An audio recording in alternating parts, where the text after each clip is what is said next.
Hello, everyone. It's Amy from Amy Says So. Today I'm going to talk about what I think 12 situations that I think make going back to school stressful. My name is Amy Stone. I'm a life coach. I work with adults and blended families, stepmoms, and parents who are divorced, co parenting, things like that. Okay, so in my experience as a stepmom and a mom, if you are in a family that sends kids to traditional school, that is a really big part of our day in and day out lives, like what we do controls the schedule, all of those things. And I do believe that it can be stressful in any family. And I do believe that it can feel like it is exponentially magnified in a blended family. So these are my opinions. These are situations that I have experience with and that I have seen. There could be more, you guys. There could be different ones. So this is not an all-inclusive list. Where this came from is as I was getting my kids ready for school send-off this year, and I'm putting together a live event for later in August 2022. This is what I was thinking about, and that's how I came to this list.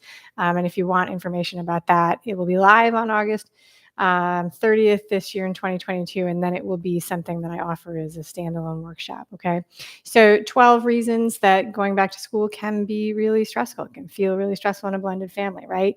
So all of the forms and appointments and stuff that has to be done before school, this feels like a high stress thing. And figuring out who is going to do it can really be stressful. And when the parents are not in the same house or there's step parents involved and things like that, it can add to the conflict, right? Splitting the supply list and the related expenses from school and or clothing that is requested or required for school. This is a top thing. It hits on a couple different things that happen in blended families, one of which is finances. Finances are a huge conflict in or potential conflict in families. Deciding who goes to school meetings during the year. Who's going to go to back to school night? Is everybody going to go, or some of the people going to go? Do the step parents get to go? This is a point of challenge in some families, right? Different standards when it comes to school and school routines in between the different houses. If the step parent has different standards than the biological parents, if the two parents that are separated have different standards, that's a spot where conflict can erupt, right? Deciding who gets to go to performances and parties and proms and photos, right? If you've got a high conflict parenting situation and you don't want to be with your ex, or if somebody doesn't want to do that, or if you are a divorced parent and the kid is at the other house for one of those things, all of these things can add up into situations where you can have conflict and stress, right? In a blended family where you've got multiple parents with multiple sets of kids, there are situations where you can have a lot of different schools and a lot of different schedules all in one combined family. And this can cause a perception of stress. It can cause actual stress. This can be a really complicated situation. After school logistics and expenses, right? Talk to a lot of parents who don't agree on whether or not their kids should do different activities. There's also, if you add a step parent to the mix, sometimes step parents have a very strong opinion about what activities should be done and they're okay. This can be as simple as should somebody play football or debate, or it could be much more complex. It kind of shows up in a bunch of different ways. So, communication underlies everything. Right? Communication underlies everything. But when it comes to school and families and blended families, communication is one of those things that I truly believe can get exponentially more complicated. You've got a lot of adults, a lot of teachers, a lot of administrators, coaches, caregivers, all of these things, keeping everybody on the same page and agreeing and knowing how the information is going to go back and forth is a very, very big project. And it can be really complicated. I'm not even going to say that it's not. I think it's complicated in a one house, very, very simple family. I think it can be very complicated in blended families. The only good news I have is that in this day and age, we have a lot of tools that will help us with that, that can help us with that. All right, so here's one. The feeling of being an outsider or feeling as if you are perceived differently for being part of a blended family, as a step parent, as a widowed parent, as a divorced parent, as a remarried parent.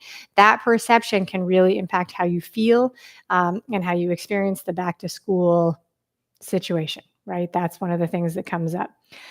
Keeping track of items that are needed for school if you've got kids that are changing between houses. This is a really, really big challenge in all families. This is a really, really big challenge, and it's something that comes up all the time. I do feel like that is, and that can be, doesn't have to be a blended family. That can be keeping track of stuff as it goes to after school care or to grandma's house, but it definitely is a thing if the kids are changing back and forth between houses. All right. The feeling or the reality that you are being excluded from milestone moments because of the framework of your family, right? If you are a step parent and you want to be a part of the first day of school, but the kid is not at your house, or you don't feel like you're welcome, that's a thing. If you're a divorced parent and you feel like you are not welcome at the homecoming photo opportunity, that's a perception. That's a reality in a blended family, but there are tools, right? Feeling unwanted or uncertain or unwelcome by the children at school events as a step parent. I definitely know that when I was a new step parent, I knew from the get go that my stepkids really, their top priority was that their parents were there, not necessarily that I was there. And that's an interesting feeling to go through, right? I've lived that experience, I share that, so on and so forth. But there are tools we can use. All right.